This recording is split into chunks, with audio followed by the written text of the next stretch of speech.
In the last video, we normalized our data so that we had it all separated into these different colored labels, which each represent a different table that we're going to build in our Access database. And then this kind of red colored label here represents the transaction table, which takes data from all these other tables and combines it with our total sales and our transaction ID. So let's go to Access, and when you open Access, you'll get a new table like this automatically. And if you look in this view pane here on the left, you'll see you have your datasheet view and your design view, and currently we're looking at our datasheet, which means that if we had data entered into this table, we would see it right now, but we don't yet. So let's go ahead and build our table in our design view. And so we'll call this our customer table.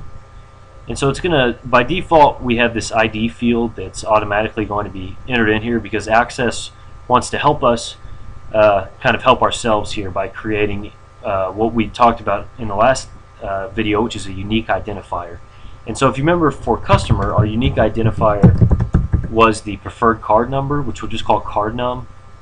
And notice this little key here, and we also have the key highlighted up here. That just means that this is our primary key, which means that it is our unique identifier field, and it's going to be used to identify individual records within this table. And so that means that any card number we enter in here has to be a unique number. It cannot be repeated anywhere within this particular table.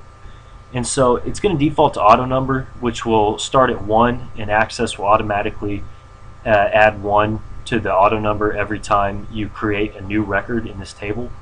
But we don't want to do that. We want to use a number because we've already got card numbers set up for these particular customers.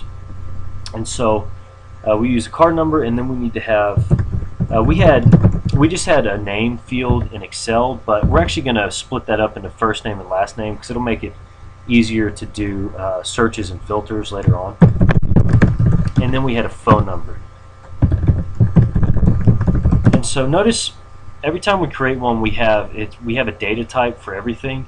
And so obviously we just set this one a number, and then we're going to leave these all as text. But if you look here, we've got several options. A text field goes up to a maximum field size of 255 characters, and characters are just letters and numbers and punctuation and things like that. And so we can have up to 255. We could also set the max to be a smaller number. You know, in reality, for a name field, we might want to set that to 50 or something, maybe even 30, just to keep people from typing more than they really should whenever they're entering data. But we're not going to care about that for this particular example. And then we can also create a memo. A memo is just a really long field. It's like sort of like a text field, but it holds a lot more. But you can't really do the same things with it you could with a text field. So we like the text better if we can get away with it. And number, and then date, and lots of other things. And a yes no is just a Boolean, which is like a true false or 1 0. Basically it's just a binary field. And so we've got several options. And so with this customer phone, we want to make sure that anybody who enters a phone number enters it the way we want them to enter it. And so we'll come down here to our input mask and click on it, and then click this little button over here. And we're going to let it save the table. The first one we see here is phone number, and so we're going to say next. And this is the input mask, and don't mess with it. It looks kind of weird, but Access knows what it's doing, and it'll work just fine. And so we're going to leave it with the symbols here so that it formats it for the user, and then hit next, and then we'll finish that. And so now you see our input mask here, and again, I know it looks weird, but just leave it like that and it will work perfectly. And so there's our customer table. We'll save that, and then let's go ahead and I clicked on our data sheet view here so we could see where we can put all our data in here now.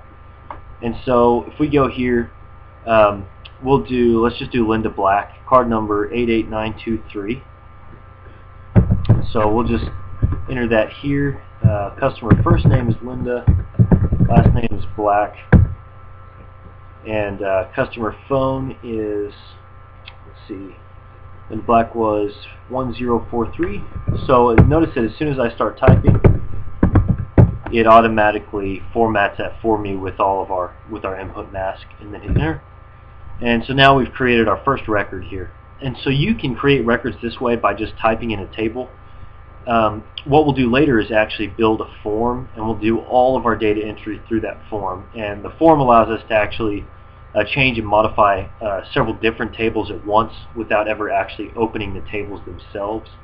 And it's much more user-friendly, and we'll see how that works in the next video. For now, let's go ahead and go back to we're going to go to our Create tab and create our next table. And so we'll call this one, let's go ahead and switch to our design view, and we'll call this one Transaction Type.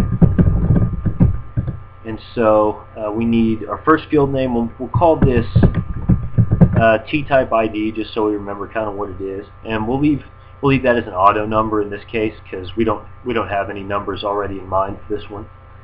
So we'll do Transaction Type, and then we will do transaction. We'll just say DSC, short for description.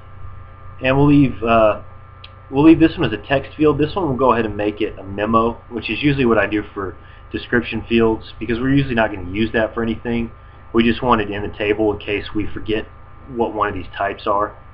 And in this case, if we go ahead and go to the datasheet view, when we create these, obviously our different transactions here are going to be pretty obvious. Let's see, how do we have the, let's see, we'll do cashier, we'll call that rings up transactions or something. And we don't even really need a description for all these, because I did not, I should mention that, by the way. I can make these whenever I have a field here. I can come down to this required option, and if I turn that to yes, it'll force the user to enter something in there before it will let them save a new entry. We're not going to do that in this case, but it's a pretty good way of maintaining data integrity. So we'll do supervisor and maybe bagger, and notice it's creating that ID for us every time. And then we'll do manager. And so I might mess with these between now and the next video, but they'll be pretty much the same. And so there's a transaction type, and then let's also create one last table. Go to our design view, and we'll call this one transaction. And this is going to be our big table that kind of links all these other ones up. And so we'll call this trans ID. And for our primary key here, again, we're going to leave it as an auto number and just let it do that for us.